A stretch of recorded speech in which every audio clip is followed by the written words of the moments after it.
So guys, it's moments like this where people's true colors come out, right? Some people step up to the moment, some people wilt in the moment.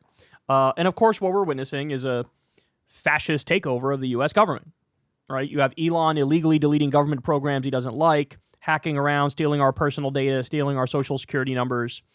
It's an assault on the US government, on the regulatory agencies, on the administrative state. It's an assault on it. Now, at the same time, Trump has gone full 1800s imperialist. That's what he's done. That's why he's repeatedly threatening Denmark and Greenland, saying he's going to take Greenland. That's why he's saying to Canada repeatedly, you're going to be the 51st state. That's why he's saying we're going to steal Panama. That's why he's threatening Venezuela with a coup. That's why he's threatening Iran. That's why he's saying we're going to own Gaza, implying we're going to build casinos and hotels on the beach, and they have great weather, and we're going to move the Palestinians out of there, and they won't be allowed back. Like, the mask is off, right? The mask is off. But in a moment like this, you need leaders. And leaders, as I always say, you don't pick your leaders. They emerge. This is one of the leaders. So Claudia Sheinbaum is the president of Mexico, and she's from Morena, which is the same party that AMLO is from. Now, AMLO, it's not an exactly accurate way of describing it, but it's ballpark. He's viewed as the Bernie Sanders of Mexico, right? That's what he is.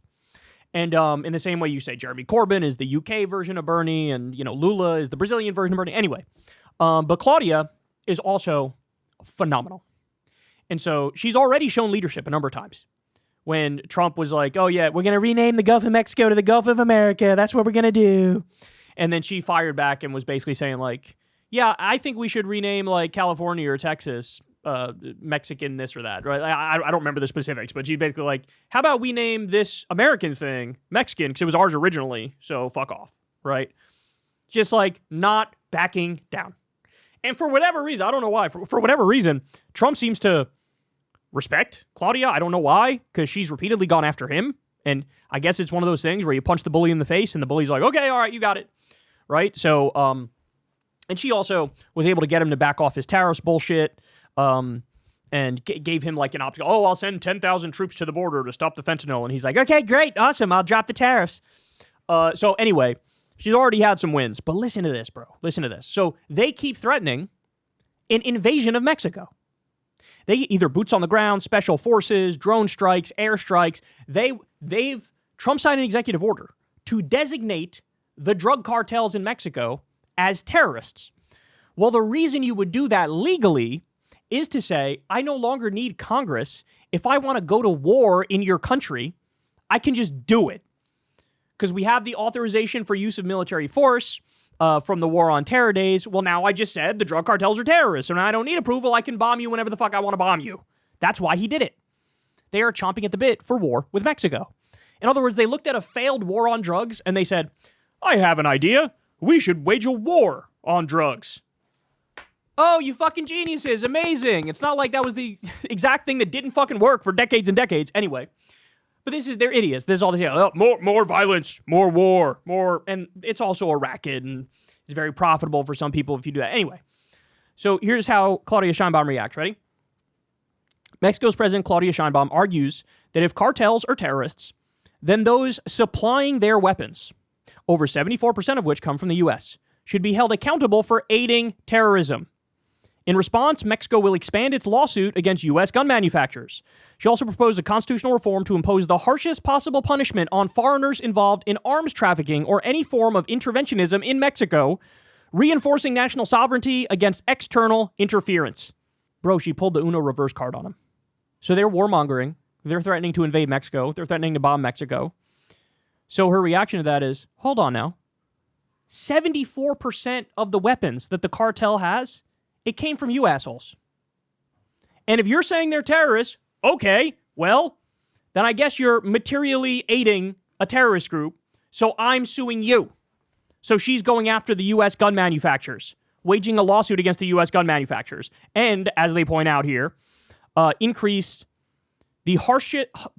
to put the harshest possible punishment on foreigners involved in arms trafficking or any form of interventionism in Mexico, reinforcing national sovereignty. She is not taking it laying down. By the way, There's a reason why she's one of the most popular leaders in the world. You know who else was really popular? AMLO. You know who else is really popular? Lula. This idea that, hey man, there's nothing you could do to stem the tide of this rising fascism across the world, that's not true. That's not true. And what all of the evidence is showing us is that the roadmap is there. Look at AMLO. Look at Claudia Sheinbaum. Look at Lula. Look at their policies. These are people who actually fight for the working class in their countries. They actually deliver for the people. And they're very clear, the problem are the robber barons. They're the problem. So they counter that right-wing bullshit narrative about blame trans people and blame immigrants, and they say, no, we love those people. Those are our friends. The real problem are the robber barons. It's the wealthy. It's the corporations. They want you to be corporate slaves. We are going to make sure you have freedom and liberty and justice, and you're not corporate slaves. So, shout out to Claudia Sheinbaum. Superstar, man. She's a superstar, and God bless her. There's a reason why Morena, so many parties across the world, whichever party was in power during COVID, across the world, almost all of them got wiped out. There's one notable exception. Morena. So in other words, Mexicans loved AMLO, and they loved his successor here, Claudia Sheinbaum. That was the one party that oversaw what happened during COVID, and the people still voted for them. Why? Because they knew, oh, they're fighting for me. They're fighting for me. There was a backlash against every party, no matter where it was on the political spectrum, if they were in power during COVID, except for Morena in Mexico. She's proving yet again why she's a political force to be reckoned with. Hey, y'all, do me a favor and like and subscribe. It helps out big time in the algorithm. Click the bell as well for notifications when videos drop, and watch that video on screen right now. You know you want to.